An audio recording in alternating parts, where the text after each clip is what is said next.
vous lancez dans la lecture audio de l'analyse littéraire de Roberto Zucco, célèbre ouvrage de Bernard-Marie Coltet.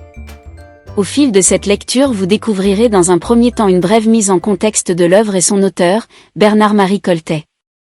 Ensuite, un résumé de l'ouvrage vous sera exposé, suivi d'une analyse des personnages et des points clés du roman. Une fois ces différents points abordés, il ne nous restera plus qu'à conclure cette écoute par quelques questions qui pourront alimenter encore davantage votre réflexion. Partie 1. L'auteur. Né dans une famille de la bourgeoisie messine, Bernard-Marie Coltet se tourne vers le théâtre après avoir vu l'actrice Maria Cazaret incarner la Médée de Sénèque. Son écriture dramatique, très influencée par ses nombreux voyages en Russie, en Amérique latine, en Afrique ou bien encore à New York, se fonde sur un contraste flagrant entre la noirceur des réalités abordées et un langage poétique. Coltet rencontre une grande notoriété dans les années 80, tandis qu'il collabore avec le metteur en scène Patrice Chéreau, lequel monte la plupart de ses pièces du moment, dont Combat de nègres et de chiens et Dans la solitude des champs de coton. En 1989, le dramaturge meurt prématurément des suites du sida, à l'âge de 41 ans. Partie 2. La mise en contexte. Écrite un an avant la mort de son auteur, Roberto Zucco est l'une des œuvres les plus connues de Bernard-Marie Coltet. Inspirée par un fait divers, à savoir l'histoire de Roberto Zucco, tueur en série italien, la pièce est jouée pour la première fois en 1990, à Berlin. En France, elle est d'abord interdite, étant donné le scandale qu'elle provoque.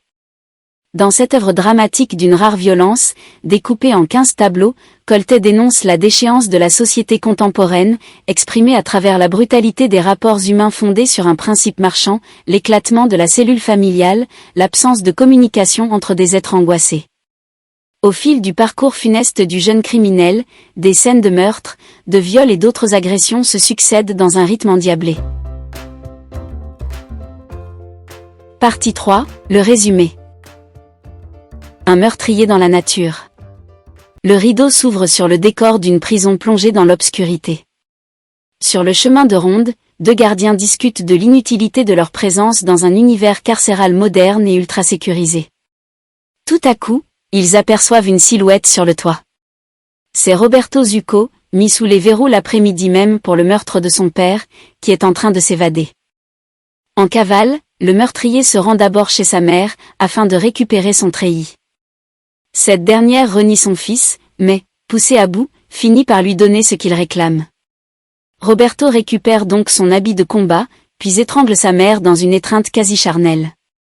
Le syndrome de Stockholm. Pendant ce temps, une gamine qui avait disparu, plongeant tous ses proches dans l'inquiétude, réapparaît enfin.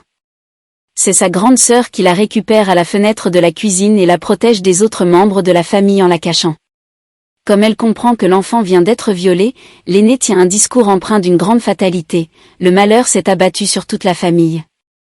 Lorsqu'elle se retrouve enfin seule, la gamine fait entrer son agresseur, qui n'est autre que Roberto Zucco. Complètement fascinée par cet homme mystérieux et par ses discours enjôleurs, elle cherche à connaître son nom. Roberto refuse d'abord de le lui dire, mais finit par céder. S'ensuit une scène d'amour sous la table et une confidence de la jeune fille à son violeur, elle est maintenant définitivement liée à lui. Plus tard, le grand frère, qui a aussi compris ce qu'il s'était passé, coince la gamine dans la cuisine et la terrorise. Il regrette d'avoir passé tant de temps à protéger sa virginité et règle ses comptes avec elle.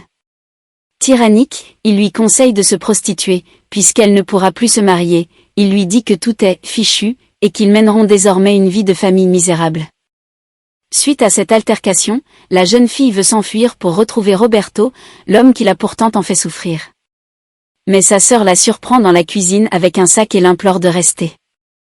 Face aux supplications de son aîné, la fillette s'affirme, elle veut donner un sens à sa vie et à sa souffrance. La scène est ponctuée par les allées et venues des parents, le père d'abord, qui cherche ses bières et menace de battre sa femme et ses filles, puis la mère, qui se plaint que son mari est encore saoul. Finalement, la gamine sort, abandonnant sa grande sœur qui, très vite, part à sa recherche.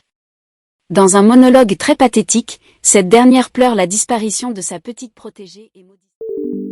Nous espérons que vous avez apprécié cet aperçu. Pour continuer à écouter ce livre audio sur Google Play Livres, utilisez le lien dans la description de la vidéo.